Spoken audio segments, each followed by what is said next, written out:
Bonjour et bienvenue dans ce nouvel épisode des Blabla de Sandra. Aujourd'hui, on va se poser une question qui traverse souvent les débats littéraires. Existe-t-il une écriture masculine et une écriture féminine? Autrement dit, les écrivains et les écrivaines écrivent-ils avec une sensibilité différente? C'est une question à la fois passionnante et piégée. D'où vient cette distinction? L'idée d'une écriture masculine ou féminine n'est pas nouvelle.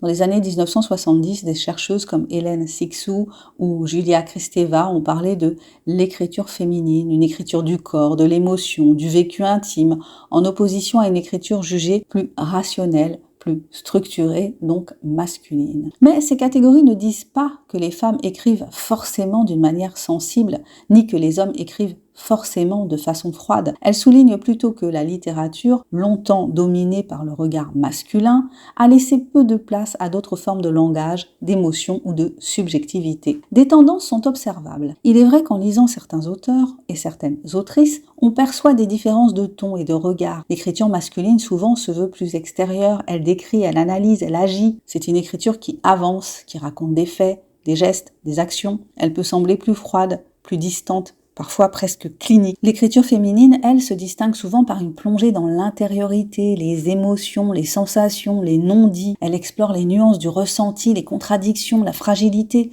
C'est une écriture qui écoute, qui ressent, qui observe autrement. Prenons deux exemples. Chez Ernest Hemingway, tout est dépouillé, sec, direct. Les émotions sont suggérées, jamais exprimées. À l'inverse, Annie Ernaux ou Marguerite Duras travaillent la mémoire, l'intime, l'indicible. On sent que l'émotion devient la matière première du texte. Mais la frontière est poreuse.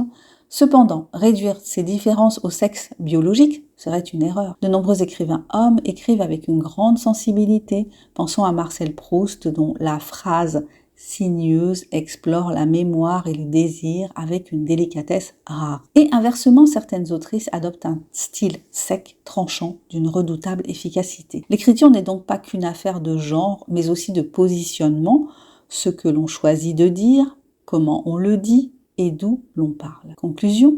Alors, y a-t-il une écriture masculine et une écriture féminine? Peut-être que oui. On pourrait parler de deux pôles de sensibilité, l'un exprimant ouvertement les émotions, l'autre les contenant. Et peut-être que dans leur grande majorité, les écrivains, hommes ou femmes, savent passer de l'un à l'autre, explorant tour à tour ce qu'ils peuvent considérer comme une façon féminine d'aborder le monde ou une façon masculine. Mais l'essentiel au fond n'est pas de savoir si on écrit comme un homme ou comme une femme, mais si on écrit comme on en a envie, comme on s'y autorise, surtout. Merci d'avoir écouté cet épisode des Blabla de Sandra. Et toi, sens-tu une différence entre les voix masculines et féminines dans la littérature? Partage tes impressions. J'espère que tu as apprécié cet épisode. Commente, like, partage.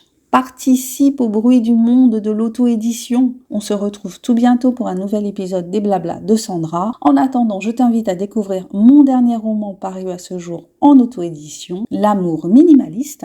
C'est une romance qui parle de deuil, de renaissance, grâce à un nouvel amour. Tu découvriras la stratégie de malade mise en place par Léo pour ramener Ella dans le monde des vivants. Le lien pour te le procurer est dans le descriptif de ce podcast. Je te souhaite une belle lecture et une superbe journée. Bye bye!